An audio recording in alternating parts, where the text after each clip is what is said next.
ভোটের সময় নয়, এসআইআর করতেও আসবে কেন্দ্রীয় বাহিনী।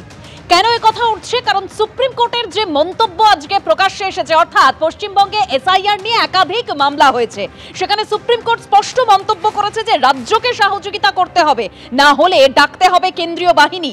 বিএলওদের বাঁচাতে রাজ্যে কেন্দ্রীয় বাহিনী ডাকার কথা ভাবছে কমিশন।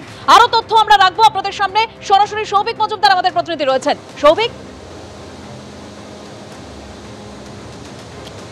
দেখো, প্রথমত বিএলওদের নিরাপত্তা নিয়ে সুপ্রিম কোর্ট তার উদ্বেগ প্রকাশ করেছেন। সুপ্রিম কোর্টের বক্তব্য হলো যে বিএলওরা এই মুহূর্তে জাতীয় নির্বাচন কমিশনের অধীনে কাজ করছেন, ফলে এই বিএলওদের নিরাপত্তা সুনিশ্চিত করতে হবে নির্বাচন কমিশনকেই। কিন্তু নির্বাচন কমিশনের উল্টো দিকে বক্তব্য হলো যে এই বিএলও এবং নির্বাচন সংক্রান্ত যারা আধিকারিক রয়েছেন, যারা কর্মী রয়েছেন, সেই কর্মীদের নিরাপত্তা রক্ষা করার দায়িত্ব এই মুহূর্তে এ রাজ্যের পুলিশের এবং প্রশাসনের। ফলে তারা আশা করছেন যে এ রাজ্যের তরফ থেকে, পুলিশের তরফ থেকে এবং প্রশাসনের তরফ থেকে তারা সহযোগিতা পাবেন।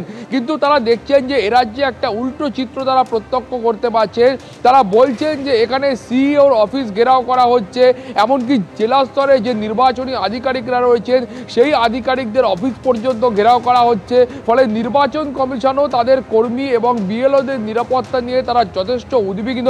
তারা বলছেন যে এই মুহূর্তে সরাসরি কিন্তু পুলিশ কর্মীরা তারা নির্বাচন কমিশনের অধীনে কাজ করেন না।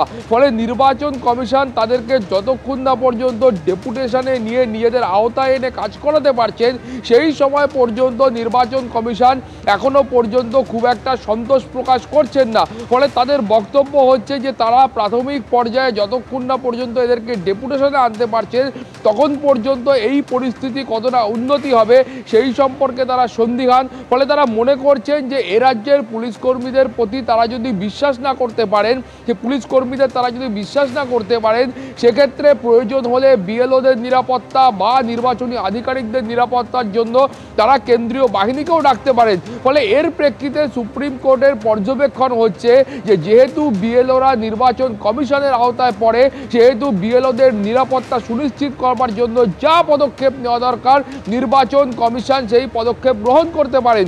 আইনজীবীদের একটা অংশের ব্যাখ্যা হচ্ছে এর মানেই হচ্ছে যে সুপ্রিম কোর্টের তরফ থেকে নির্বাচন কমিশনকে কার্যত ফ্রি হ্যান্ড দেওয়া হলো, যে তারা প্রয়োজন হলে যে কোনো ধরনের বাহিনী এই বিএলওদের বা নির্বাচন কমিশনের আধিকারিকদের নিরাপত্তার জন্য মোতায়েন করতে পারেন।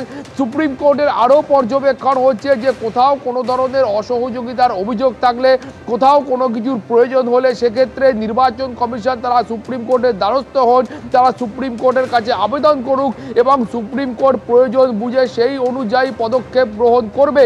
অর্থাৎ সুপ্রিম কোর্ট বলছেন যে একেবারে তৃণমূল স্তরে যাতে এসআইআর প্রক্রিয়াটা সুষ্ঠুভাবে হয়, সেটাই কিন্তু সুপ্রিম কোর্টের মূল লক্ষ্য। তার পাশাপাশি বিএলওদের নিরাপত্তাও সুনিশ্চিত করতে হবে। ধন্যবাদ সৌভিক। এবিপি আনন্দ, এগিয়ে থাকে, এগিয়ে রাখে।